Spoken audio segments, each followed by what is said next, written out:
Hi, I'm Tom Dalton. This is the second video in a series of 2 about IRC Section 704C. In the first video, we looked at how 704C treats built-in gains and losses when property is contributed to a partnership. In this video, we look at how tax deductions, specifically tax depreciation expense, is handled when property is contributed to a partnership and the fair market value is different from the depreciable tax basis. Let's jump right in. If you remember how built-in gains are treated when property is contributed to a partnership, you know that built-in gains are allocated to the contributing partner regardless of how the partnership normally allocates profits and losses.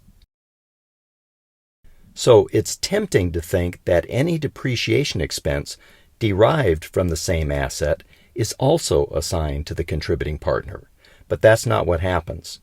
To understand why, let's look at a simple partnership where one partner, Angie, contributes $100,000 cash and the other partner, Santiago, contributes a building worth $100,000.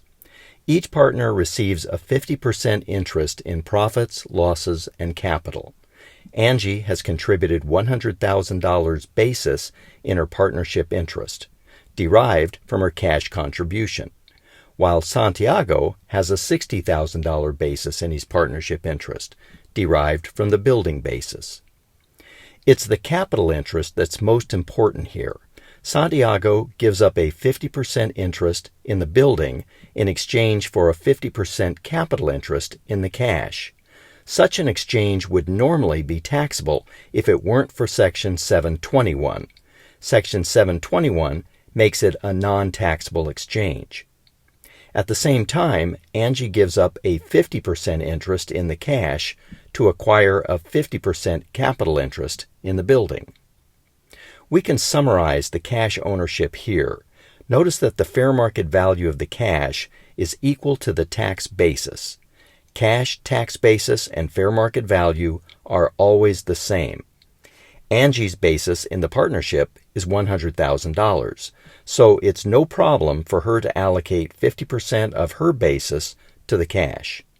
On the other hand, Santiago only has $60,000 tax basis in the partnership and must allocate $50,000 of that to the cash. We can summarize the building ownership here. Angie's tax basis in the building is equal to her 50% fair market value interest in the building. That makes sense because she essentially paid $50,000 cash in exchange for the building and should have a $50,000 tax basis in the building. Santiago only has a $10,000 tax basis in the building because he used $50,000 of his $60,000 partnership tax basis for the cash.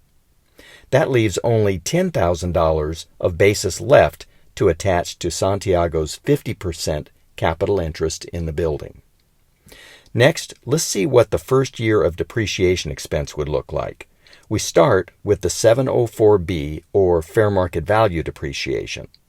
To keep things simple, let's assume that tax depreciation is straight line over 10 years. We know that MACRS depreciation is different, but for this example, let's pretend that it's 10-year straight line. Santiago and Angie each have a 704B fair market value share of the depreciation of $5,000, which is 10% of their 50% fair market value capital interest in the building. The actual tax depreciation, though, is $5,000 for Angie, calculated on her $50,000 tax basis capital interest in the building, and $1,000 for Santiago, calculated on his $10,000 tax basis capital interest in the building. As you can see, most of the tax depreciation goes to Angie, not to Santiago, who contributed the building to the partnership. More tax depreciation expense goes to Angie because essentially she paid fair market value for her 50% share of the building. Santiago gets less tax depreciation because he has a carryover tax basis, and much of that went to acquire a 50% interest in the cash. After the first year of depreciation expense, the balance sheets would look like this.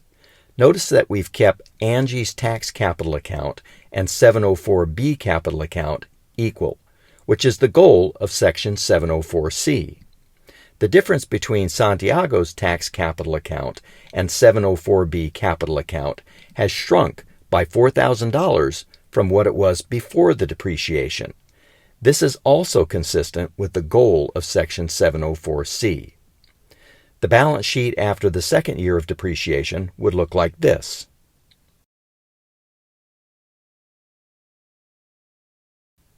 And at the end of the 10th year of depreciation, the balance sheet would look like this. The building is fully depreciated, and the tax basis capital accounts of both partners are now equal to their 704B capital accounts. Easy, right? Yep, in a perfect world. But as we know, the world is not perfect. Let's change the example so that Santiago's tax basis in the building is $40,000 instead of $60,000.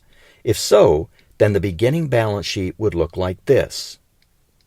If we looked at each other's capital interest in the cash, it would look something like this. Notice that Santiago's tax basis in the partnership doesn't give him enough tax basis to equal his fair market value capital interest in the cash. How do we solve this $10,000 shortfall? It is actually deferred taxable gain. If Santiago was to receive his $50,000 share of cash from the partnership in a distribution, he would recognize $10,000 of taxable gain. This is because the $50,000 cash distribution would exceed his $40,000 tax basis in the partnership interest. It's deferred gain because he hasn't actually received a $50,000 cash distribution. The partner's capital interest in the building would look something like this. Notice that Angie actually should have a $50,000 tax basis in the building, equal to her 704B basis in the building. But she can't because the partnership only has a $40,000 tax basis in the building in total. This $10,000 shortfall can be represented as a negative tax capital interest for Santiago. The first year of 704B depreciation expense is the same as it was in the first example. Nothing has changed here. But the tax depreciation has dropped from $6,000 per year to $4,000 per year. There isn't even enough tax depreciation for Angie to keep up with the 704B depreciation expense. Her tax basis capital account is now different from her 704B capital account. Things are moving in the wrong direction. Allocating the entire $4,000 of tax depreciation expense to Angie is called the traditional method. The traditional method imposes a ceiling rule and limits the maximum depreciation expense to $4,000. After the first year of depreciation, the balance sheets would look like this. After the second year of depreciation expense, the balance sheets would look like this. In the traditional method, we keep moving away from the 704C goal of minimizing the difference between the tax basis capital accounts and the 704B capital accounts. And after 10 years of depreciation, the balance sheet would look like this. We certainly haven't reached our goal of equalizing the partners' tax basis capital accounts and their 704B capital accounts. Just like with 704C gains, though, the Treasury regulations allow two alternative methods, the traditional method with curative allocations and the remedial method. The effect of these methods is to allocate each year $1,000 of additional tax expense to Angie and $1,000 of additional tax income to Santiago. Using either of these two alternative methods will eventually equalize the partners' tax basis capital accounts with their 704B capital accounts. Although any reasonable allocation method is allowed, the Treasury offers these three methods as safe harbors for the unfortunate tax accountant responsible for tracking these calculations. And unfortunate is an understatement. This was a simple example. Imagine the complexity if there are hundreds of assets with differences between the tax basis and fair market value at the time the assets are contributed to a partnership. As a practical matter, an accountant would probably focus on large assets, such as real estate, when grappling with Section 704C deduction allocations. Thanks for watching. If you have any questions or comments, feel free to send me an email. If you like this video and would like to see more, feel free to subscribe.